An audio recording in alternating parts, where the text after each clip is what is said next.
Me kõik soovime tervislikult toituda, aga mida süüa teha, kuidas seda teha ja kui palju? Meie aitame teid. Eesti parimad toitumisnõustajad on koostanud teile nädalamenüü, mis vastavad riiklikele nõuetele. Siin saates me teeme 2 korda süüa terveks nädalaks.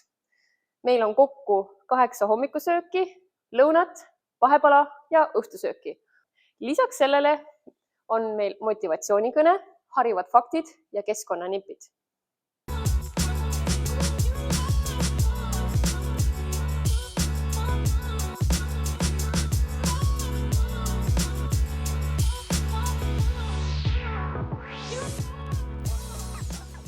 Kas sa tead, kus tekib kõige rohkem toidujäätmeid? Kõik arvavad, et restoranides või koolides või sellistes suurtes tootmiskohtades, aga ei, see tekib meie endi kodudes. Keskmine eestlane viskab ära umbes 25 kilo toitu aastas. See teeb siis umbes 3 toidukotist 1 ta viskab ära. Kuidas sellist asja ennetada?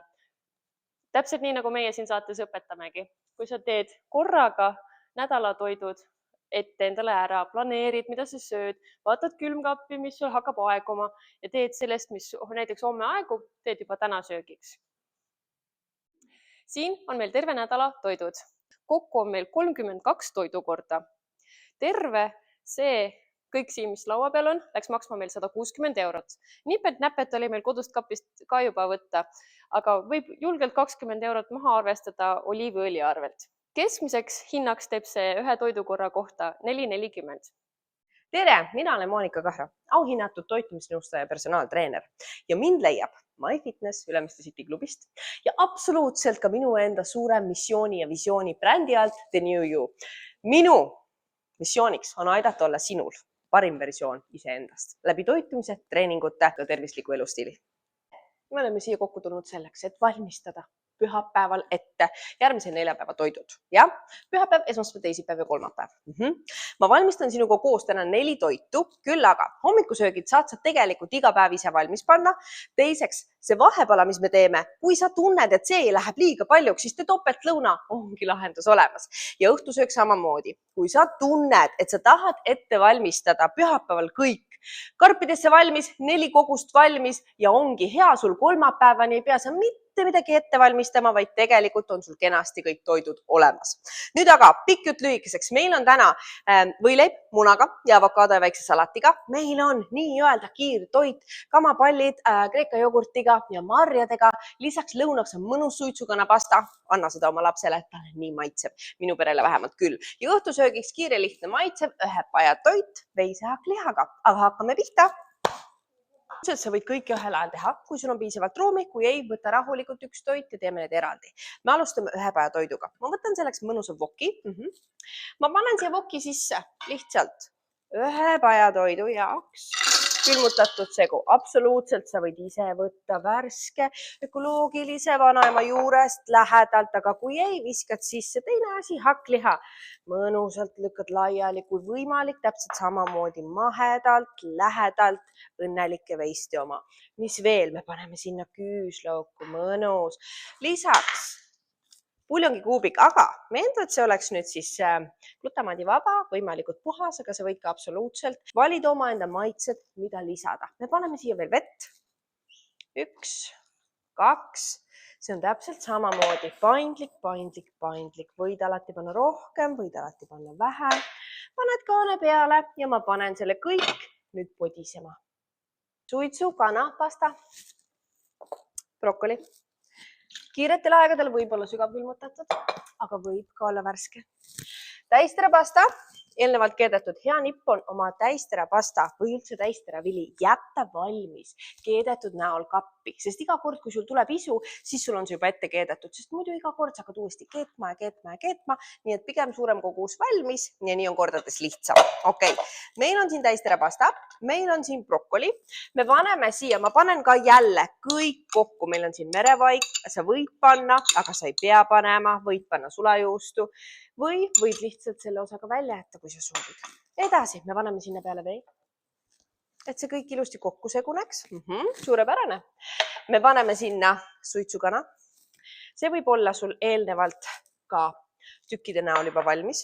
sa võid ka ise tükeldada, kui sa soovid. Ja me paneme törtsu piima ja see on ka tegelikult valikuline. Kullake, kui sa mõtled, sa võid panna ainult vett ja sulajuustu, sa ei pea piima üldsegi juurde panema. Ja nüüd ma jätan need mõlemad siia kenasti podisema ja tulen nende juurde varsti tagasi. Hommikusöök. Absoluutselt, kui soovid, võid seda teha iga hommik, aga võid ka ju karpidesse ilusti ette valmis panna. Mis me siis teeme? Panni paneme kuumaks. Sa võid kasutada määrdeks kas kookosrasva või võid kasutada ka võid. Natukene, vähem on rohkem rasvadega, ja? Ja siis, kui see on kenasti kõik ära sulanud, siis ma lisan siia ka munad. Samal ajal võta leivake, pane rösterisse. Voilà, avokaado. Lööme selle siia mõnusti kokku. Liiga palju ei ole ka vaja, sulle piisab tegelikult kenasti ühest. Nii, pann hakkab vaikselt valmis saama ja me paneme siia muna. Me paneme siia ühe terve muna. Ja siis me paneme siia juurde valguallikat ja munakollase anname kas siis koerale või kassile, kes sul täpselt seal kodus on, sest liiga palju häid rasvhappeid meil ka ei ole vaja. No, nüüd laseme sellel ilusti siin küpseda ja siis tegeleme kohe edasi. Julgelt, salatit, juurvilju, seeni, idusid, alati pigem rohkem, kullakene, ära seda unusta.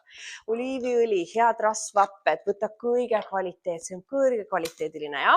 Paneme seda piisavalt peale, ära üle ka pinguta, sul on vaja maitset ja absoluutselt salatile ka maitseroheline. Paneme selle siia peale, kui tahad, vajuta kõik kokku, söö burgerit või söö seda salatina. Kiire hommikusöök, kiire vahepala, see võib sinul ka olla töö juures, kui sa soovid. Kammapallid või neljaviljakrõbuskid sobivad mõlemad suurepäraselt. Värske värvilisega. Mustikad natukene ka peale ja voilà. Ja valmis ta ongi. Meil on 4 toidukorda. Sul on hommikusöök, sul on teine hommikusöök või vahepala, sul on lõuna, sul on õhtusöök. Kiire, maitsev, tasakaalustatud. Ja kui sa korrutad selle kõik 4-ga, siis pühapäevast kolmapäevani ongi sul kõik toidukorrad tehtud. Tere, mina olen Siret Saarsalu, olen Rahvatervise Akadeemia asutaja ja kutsetunnistusega toitumisterapeut ning koolitaja. Rahvatervise Akadeemias viime läbi erinevaid toitumis- ja tervisealaseid koolitusi ning alates 2016. aastast õpetame ka uusi toitumisnõustajaid ja toitumisterapeute välja. Miks on oluline rääkida toitumisest? Aastas põhjustab täiskasvanute ülekaal ja rasvumine ligikaudu 250 000 haigusjuhtu. Ja oluline ei ole ju mitte ainult kehakaal, vaid tegelikult me tahame, et me tunneksime ennast hästi, et meie energiatase oleks hea, et meie vaimne tervis oleks toetatud, immuunsüsteem oleks tugev ja nii edasi. Ja teadlik toitumine on midagi sellist, mille abil me saame ise väga palju ära teha, sest me soovime ju ikkagi, et meil oleks võimalikult palju just nimelt tervena elatud eluaastaid. Võib-olla oled sinagi tähele pannud, et tänapäeval või praegusel hetkel räägitakse päris palju suhkru tarbimisest ja selle piiramisest. Tõsi ta on, et see on üks asi, kus me saame teadlikult paremaid harjumusi kujundada ja seeläbi oma tervist toetada. Küll aga on seejuures hästi oluline see, et mitte keelata endale suhkru ja maiustuste tarbimist, vaid ikkagi omandada oskused, kuidas siis teadlikult teha tervist toetavamaid valikuid. Eesti riiklike toitumise, liikumise ja uneaja soovituste järgi peaks alla 2-aastaste laste puhul vabade suhkrute tarbimist täielikult vältima. Alates 2. eluaastast ja ka täiskasvanute puhul tuleks vabade suhkrute tarbimine hoida alla 5% energiatarbimisest. Kui me võtame keskmise naisterahva, kelle päevane energiavajadus on 2000 kilokalorit, siis see tähendab seda, et me peaksime vabade suhkrute koguse oma toidulaual hoidma alla 25 grammi. Sisuliselt tähendab see seda, et me peaksime piirduma siis sellise 8 suhkrukuubikuga. Ja me peame arvestama ka sellega, et suhkrut me ei saa mitte ainult suhkru kujul, mida me lisame siis näiteks teele või kohvile juurde, vaid suhkrut peitub ka piimatoodetes, kastmetes, erinevates maiustustes, karastusjookides ja nii edasi. Samuti saame me siis maiustuste ja suhkru tarbimist jälgida läbi portsjonite. Täiskasvanud peaksid oma suhkru ja maiustuste portsjonite tarbimise hoidma 4 portsjoni piires. Ja väikelaste puhul tuleks portsjonite arv hoida 1 portsjoni piires päevas. Kui suur on siis üks portsjon? üks portsjon on siis 10 grammi suhkrut, mis on siis põhimõtteliselt 2 teelusikatäit suhkrut või siis 1 teelusikatäis mett näiteks. Samuti, kui me sööme ära ühe kommi, siis see on 1 portsjon maiustusi. Ka 1 küpsis käib sinna alla. Kes armastab süüa kohukesi, siis me peame arvestama, et 1 terve kohukene annabki meile juba 4 portsjonit päevasest magusakogusest, mis ongi täiskasvanute puhul selleks lubatud piiriks. Kui me mõtleme väikelaste peale, siis nende päevane maiustuste ja suhkru portsjonite piir oli 1, ehk siis väikelaste puhul 1/4 katab juba kogu selle päevase suhkrunormi ära. Nii et seetõttu on ka oluline olla teadlik, kui suured on erinevad portsjonid, et me siis oskaksime teha oma toidulauale sobivaid valikuid. Nüüd, kui sa tunned näiteks päeva jooksul, et sul tuleb magusa isu peale, siis see on täpselt see koht, kus me saame siis ise teha teadlikke valikuid. Või ka see, kui meil on aeg süüa vahepala, on jällegi meie enda otsustada, mida me vahepalaks valime.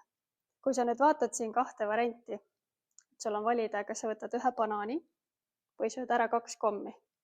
Sa võid korraks mõelda enda peas, kumb sinu arvates annab rohkem energiat. Huvitav on võib-olla teada seda, et need mõlemad näited annavad täpselt sama palju kilokaloreid. Küll aga see sisuline pool, mida me saame banaanist või 2 kommist, on väga erinev.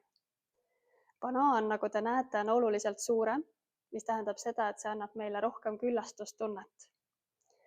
Kui meil tekib küllastustunne, siis me ka tänu sellele suudame siis automaatselt õigel hetkel lõpetada söömise, kui kõht on täis saanud.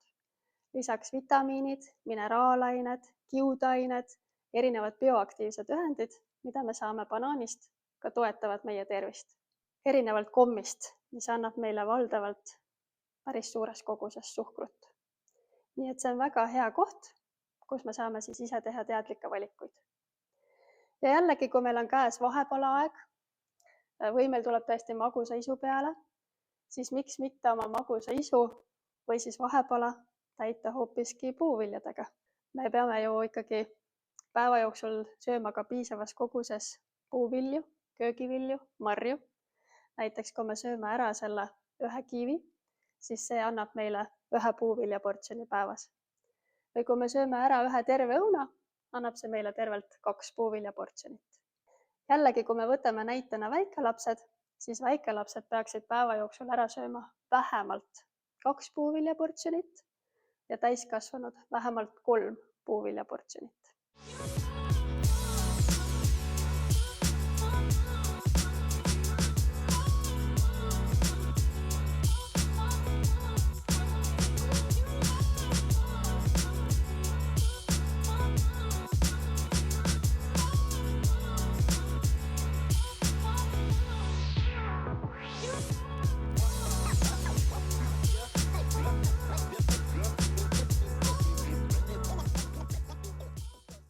Nii, kätte on jõudnud kolmapäev. Me oleme Monika maitsvad toidud ära söönud ja hakkame valmistama 4 hommikusööki, 4 lõunat, 4 vahepala ja 4 õhtusööki. Ja seda esimest õhtusööki saame juba kohe pärast söögi tegemist sööma hakata.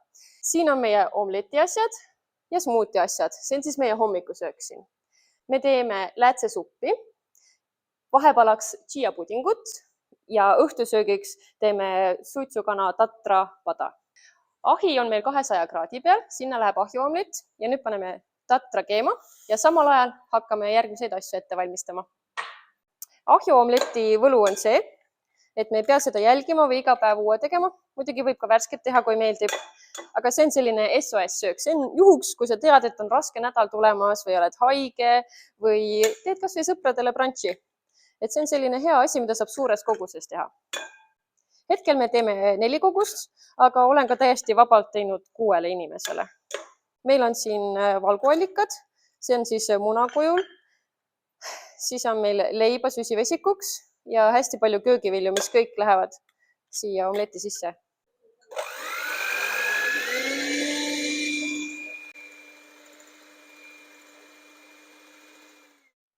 Meile läks veel siia sool, pipar ja nüüd me lisame oma köögiviljad. Meil on siin 1 terve paprika, puhastatud. ja aja kokkuhoiu mõttes paneme kirstomatit tervena sisse, et kui seda ahju panna, siis ta tegelikult läheb pehmeks ja annab sellist mahlast ampsu juurde. Segame siia ka spinatit, 40 grammi, 10 grammi siis koguse kohta, aga seda võib alati juurde panna.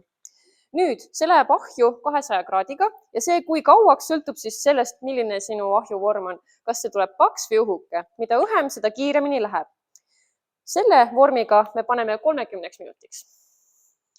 Ja kui soovid elu natuke lihtsamaks teha, siis võib ka õli määrimise asemel panna siia küpsetuspaberi, siis saab selle lihtsasti vormist lahti ja nõusid on ka kergem pesta. Pane kindlasti taimer, sest et kui me siin muid asju ette valmistame, võib see meelest minna. Nii, järgmiseks teeme smuuti. Me kurnasime tatra ära ja senikaua me keedame läätsed valmis. Need läätsed on poolitatud ja need keevad kiiresti, et samal ajal, kui smuutit teeme, see supp juba vaikselt valmib. Siin on meil hommikusöögi smuuti, siin on kokku 4 portsjonit, et nüüd on oma valik. Kas sa teed korraga kõik valmis või siis teed iga hommik endale värske smuuti, niimoodi, et asjad on valmis lõigatud. Ühte smuutisse läheb 1 apelsin, kuidas selline 20 grammi astelpaju ja 20 grammi kõrvitsat. Jah, ma ütlesin õigesti. Kõrvitsat. Siret, meie toitumisnõustaja on kõik ilusti välja arvutanud ja see annab meile kiudaineid. Nii. Ja siia ei lähe üldse vett, sest apelsinid ise on juba võrdlemisi mahlased. Nüüd edasi läheme läätsesupi juurde ja see on ka hästi kiire, võiks ütelda isegi kiire toit, aga tervislik toit. Meil on siin punased poolitatud läätsed, paneme sisse 800 grammi purustatud tomatit, glamuurne, suppi, sool, pipar, siin on meil küüslauk, sibul, laseme natuke aega podiseda ja siis lisame kookospiima. Kui kookospiim on ka natukese aega podisenud, siis me saame läbi mikserdada ja sellest püreesuppi teha. Nüüd asume chia pudingut tegema. Segame kokku märgained ja chia seemned. Chia seemned lähevad kogu seguga külmkappi seisma. Soovitatavalt võiks tund aega olla enne, kui klaasidesse serveerida. Et see vajab natuke aega, et sisse tõmmata. Nii. Ja kakaod magusaks. Ja meil on ka siin purustatud mandlid. Kui see on segatud, siis läheb purustatud banaan ja külmutatud kirsid sisse. Panime pannile külmutatud hakitud sibulat aega kokku hoida. Siin on meil külmutatud porgandid. Me pruunistame need ära ja kui see on tehtud, siis lisame suitsukana kuubikud ja seejärel tatra. Segame läbi, asi on soe ja siis saabki hakata juba serveerima. Serveerime niiviisi. Paneme kogu selle paja omale taldrikule. Pudistame peale juustu, kõrvale toorsalatit ja peale kastmeks balsamijäätikat. Siin on nüüd ettevalmistatud toidud 4 päevaks.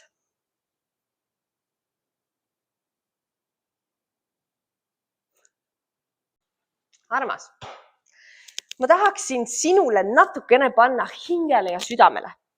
Seda tunnet, mida me oleme võib-olla kõik tundnud. Sellel hetkel, kui sa hommikul üles tõused, kas sealt üles tõustes sa tunned ennast suurepäraselt, energiliselt, motiveeritult ja kas sa tunned sisimas sügavas, et sa tegelikult toidad ja toetad oma organismi ja sellega absoluutselt ka oma järglaseid ja oma perekonnaliikmeid. Kui sa tead, et see vastus võib-olla 100% ei ole, saladuskatte all kellelgi meil ei ole 100%, siis lihtsalt minu sõnum sinule on hakka pihta. Proovi täna kas või hommikusöök saada korda. Ja järgmine nädal võta ette lõunad. Ja siis ülejärgmine nädal vaata, et perega teeme pidupäeva ainult laupäeviti. Ja sealt edasi ongi sinu tervislik elustiil, kõrgem energiatase, mõnus, jõud, jaks ja soov iga päev tõusta, tegeleda ja toetada ennast ja oma lähedasi.